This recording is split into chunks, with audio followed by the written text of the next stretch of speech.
going to be...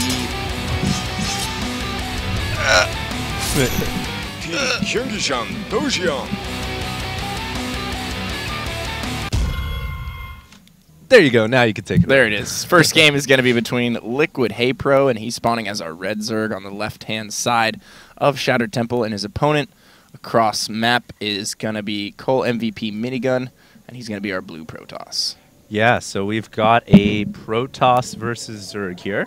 And I do have the stats for you guys. This is something that I've been doing on my YouTube channel as of late.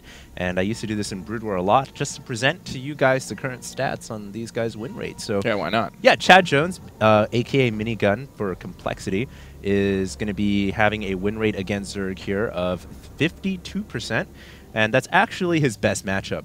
And no surprise there either, Pain User, because usually when you play a team-based game, you're going to throw up the player who has the best chance of defeating the opponent. So that is Chad Jones. He's got a 52% win rate. And for those of you guys wondering, I also have the win rate of his opponent, but it's not brought up on my computer right now. So I'll let you go ahead and do an intro real quick, Pain User, and then I'll bring up the win rates for his opponent, HayprO.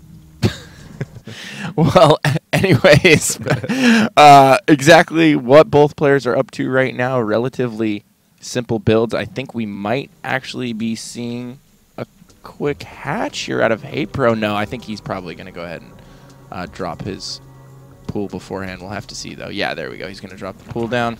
Yeah, that quick hatch would have been really risky. Oh, yeah, he could have just gotten cannoned. Obviously, that's the go-to for Protoss. Right?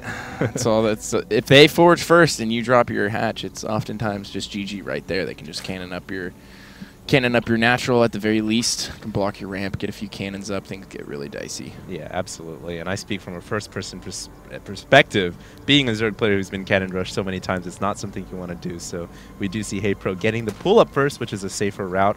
And for perspective here, I have brought up the Team Liquid page for HayprO, and he's got a win rate against Protoss of just 35%. Interesting.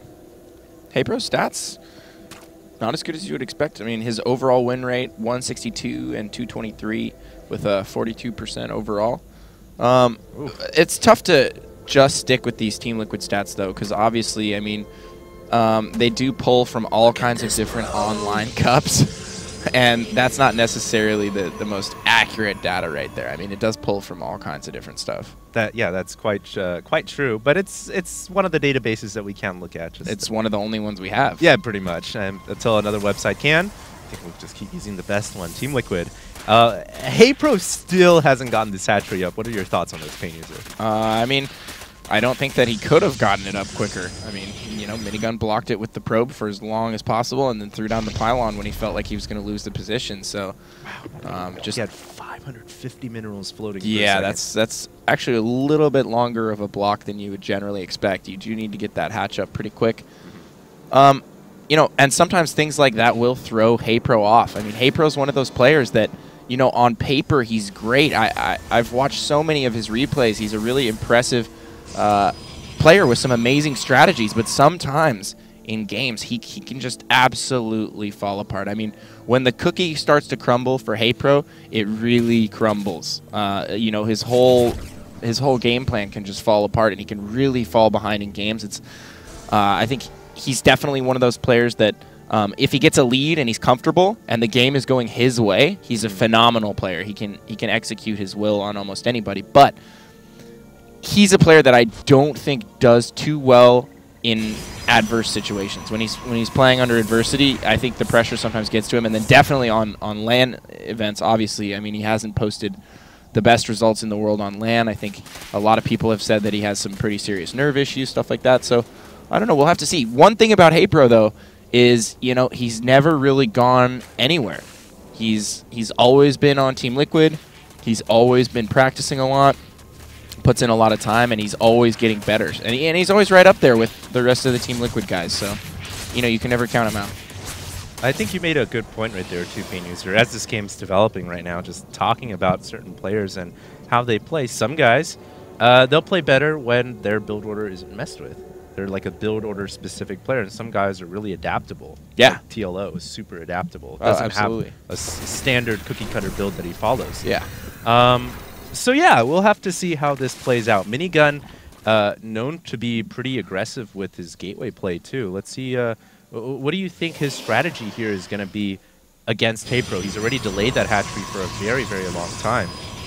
Yeah, well, Minigun, one of those players that really loves catching Zerg with kind of off-kilter timing pushes.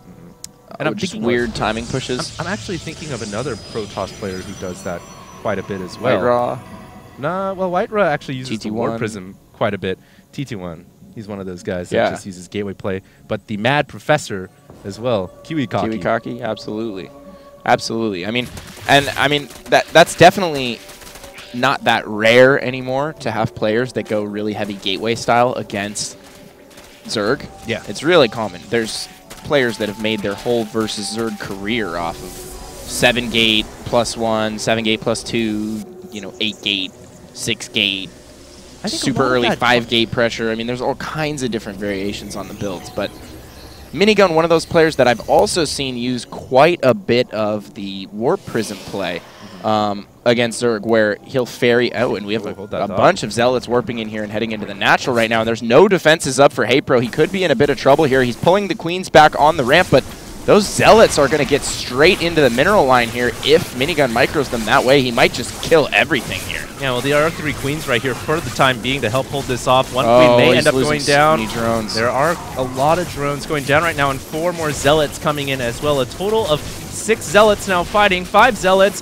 1 Zealot will go down additionally, so there's 4 left. How many workers have gone down in this fight? About 8. Ugh, and think how many Lings had to be produced there, so stack that as well in a way. That's a form of economic damage as well, just having to produce all those Lings. So not only did he lose 8 drones right there, he lost a lot of additional drone production that could have gone into a round or 2 of drones there.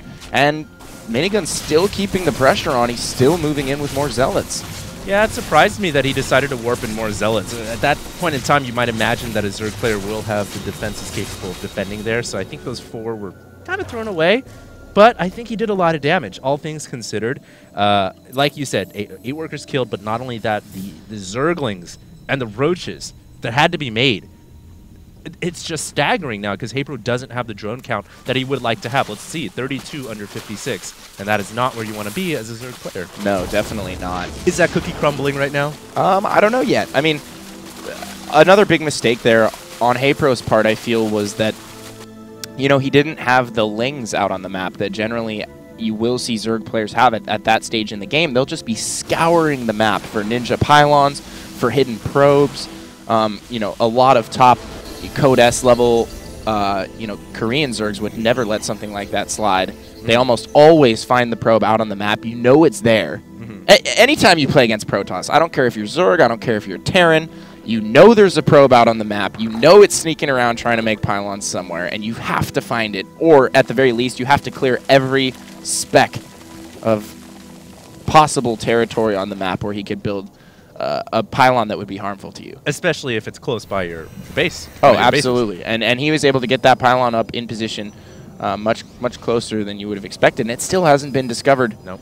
Even at this point, so this is giving Minigun the option to get some very forward reinforcements here, really cutting off the amount of time it takes Minigun to get in there and do damage. Yeah, and he's already killed off a Spine Crawler here. This is quite a large force, about 15 or so Stalkers with 5 sentries in the back, and the Evo Chamber as well as the Roach Warren under attack here, Paint User. If he loses the speed here, he's just not even going to have a chance at holding off this attack. And the Roach Warren is taking quite a bit of damage. It will go down. And the Roach is game. Yeah. Oh, especially with that force field follow-up right there. Oh, man, trapping those 6 Roaches in the mid like that. All the remaining Roaches are going to go down. Minigun hardly loses a single unit here. Just going to absolutely stomp his way through HayprO right there. Very impressive.